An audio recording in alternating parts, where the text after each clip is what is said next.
Radio J. Le 10-11, Lise Gutmann. Radio J. Radio J. Les rendez-vous de la Viso. Lise Gutmann. Radio J.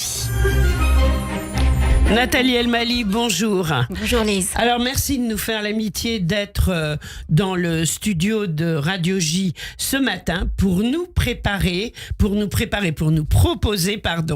un colloque que vous organisez dans le cadre de la journée des droits de l'enfant. Alors vous êtes psychanalyste, viséenne de longue date et cette année encore pour la Viso, une séance exceptionnelle à l'occasion de cette journée internationale qui se tiendra, je le rappelle, des droits de l'enfant mercredi 20 novembre. Alors, le titre de cet événement, de cette soirée, c'est « Les enfants et les jeunes vivre après le 7 octobre en France ». Pourquoi ce choix et pourquoi le fait de dire en France ? Parce qu'en fait, c'est certainement là, bien sûr, que vous travaillez, mais il y a un trauma ?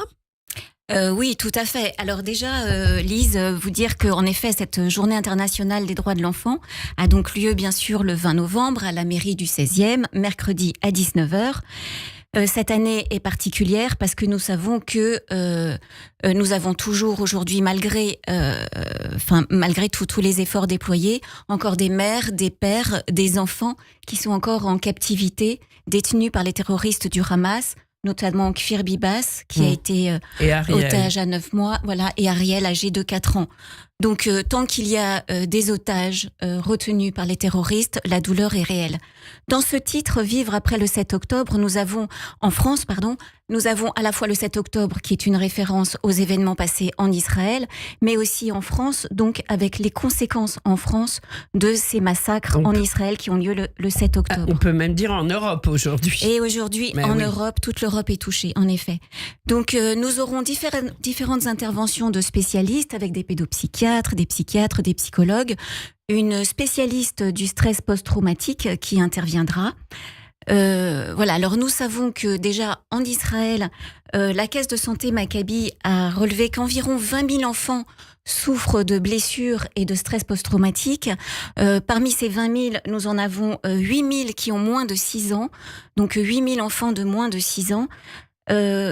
On peut dire aussi que une enquête a été faite auprès des parents et 84% des parents des enfants de 2 à 12 ans nous disent que leurs enfants présentent une détresse émotionnelle, un état d'anxiété majeur qui s'exprime par la peur.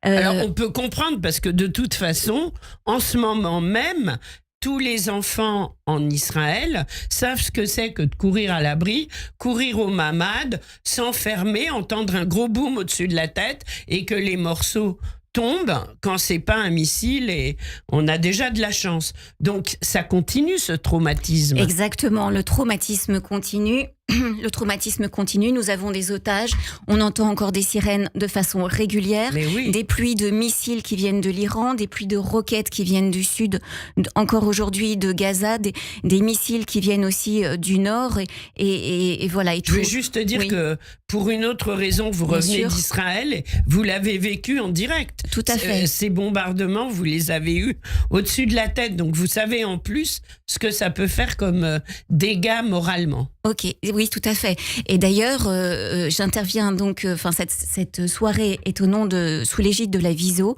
la Viso dont le but est justement de construire des abris antimissiles dans les crèches, dans les écoles, dans les collèges, pour protéger nos enfants. Pour que les petits soient protégés même lorsque des missiles arrivent sur Israël.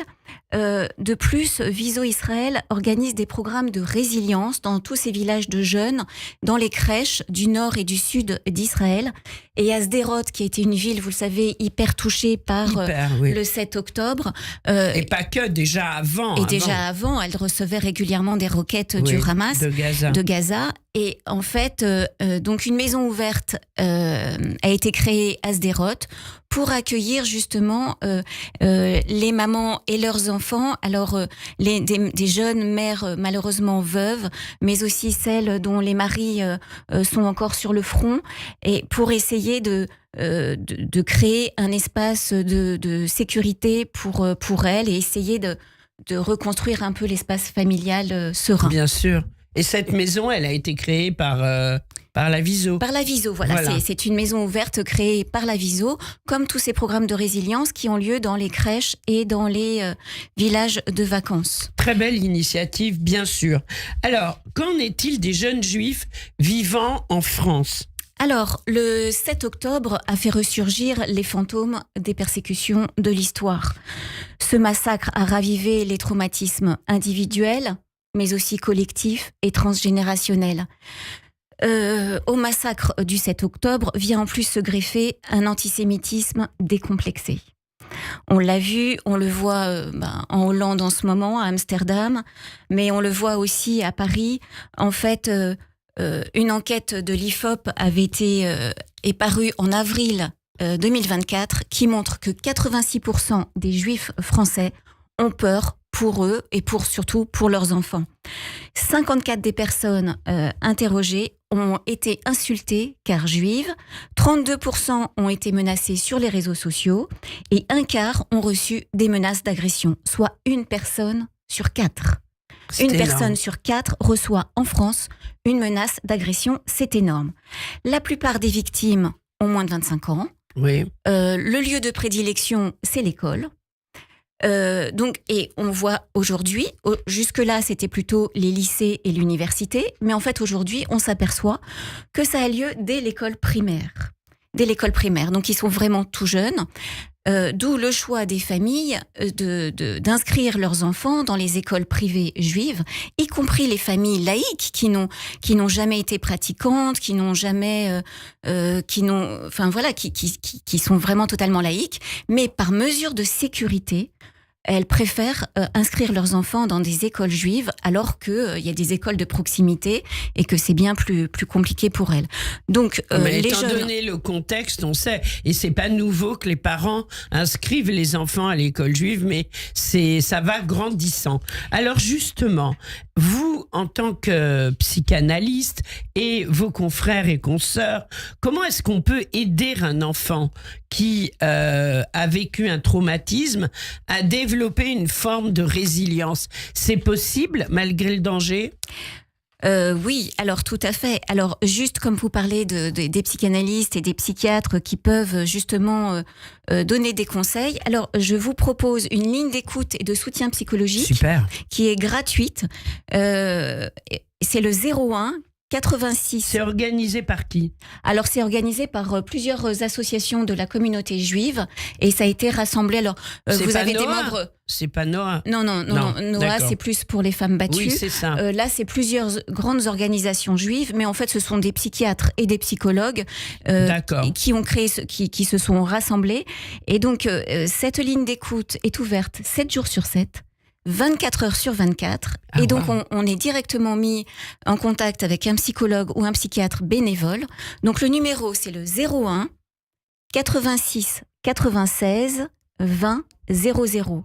Je répète, 01 86 96 20 00. Donc, surtout, n'hésitez pas. En cas de souci, vous savez que vous pouvez les appeler.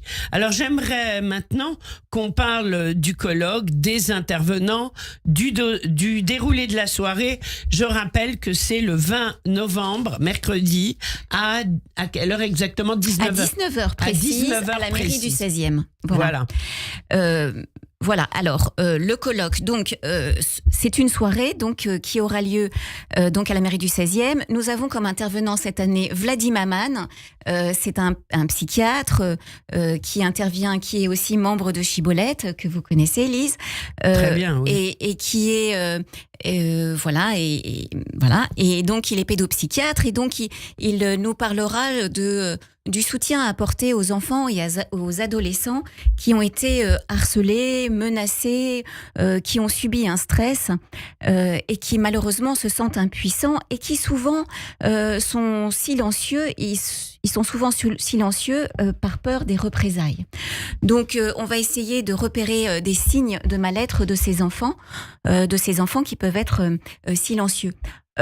Ensuite, nous avons Emmanuelle Aliwa, qui est une femme qui est spécialiste du stress post-traumatique, qui intervient pour l'armée israélienne, en fait, qui maîtrise parfaitement et qui forme au protocole israélien qui s'appelle 6C, qui est un protocole en fait de déchocage, c'est-à-dire que dès que un enfant ou un adulte a vécu une situation de stress intense, un traumatisme, l'idée est d'intervenir le plus vite possible, parce qu'on sait que plus on intervient tôt dans le traumatisme et plus on retrouve nos capacités d'avant. Mais comment intervenir? Alors, ce qui se passe, Lise, c'est que le jeune ou l'adulte, lorsqu'il vit une peur intense pour sa vie et qu'il a l'impression que il va en mourir ou qu'il y a un danger de mort, alors à ce moment-là, soit il gère, ou soit il a une détresse émotionnelle très forte, une peur intense, et cette peur va rester les jours, les semaines,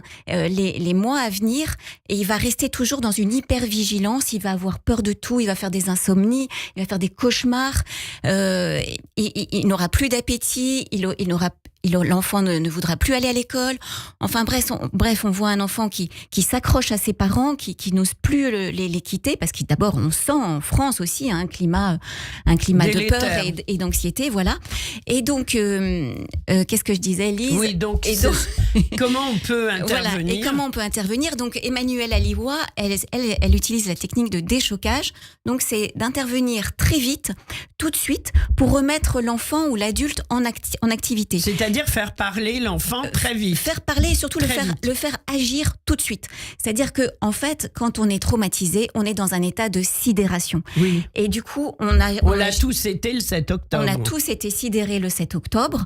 Et on n'arrivait pas à en parler après. Exactement. Mais quand on est menacé, quand on a des menaces à l'école, et qu'on n'ose plus aller à l'école parce qu'on a peur d'être insulté, d'être menacé du regard des autres, alors à ce moment-là, il peut y avoir un stress et une névrose, et une angoisse qui surgit rapidement. Et donc, l'idée, c'est de remettre en action. Et d'ailleurs, on le voit en Israël. Après cet état de sidération, qu'est-ce qui s'est passé? Tout le monde s'est rassemblé. On a préparé des repas pour toutes ces familles déplacées. Voilà. Et en France aussi, avec tous ces collectifs qui se sont créés le lendemain du 7 octobre, en fait, on avait tous besoin, face à l'isolement, à la solitude que nous ressentions tous, et face à l'incompréhension de certains de nos amis non juifs, on a eu besoin de se rassembler et d'agir et d'être utile. Et je pense que, et voilà, et donc Emmanuelle Aliwa agit elle les remet dans une activité, et le mieux, c'est d'aider l'autre. On se rend compte que plus on aide l'autre, et plus on sort de notre état de sidération. Alors, il y a une troisième intervenante, c'est Léa Carpel, qui est psychologue clinicienne, qui exerce dans le milieu hospitalier, mais aussi en libéral, et qui, elle, fait aussi partie du collectif Nous Vivrons, et qui est donc qui va nous répondre plus sur les modalités de réponse face aux actes antisémites et comment on peut répondre en lien avec l'Union des étudiants, l'Union des lycéens juifs de France, qui a été relancée grâce à l'IAM.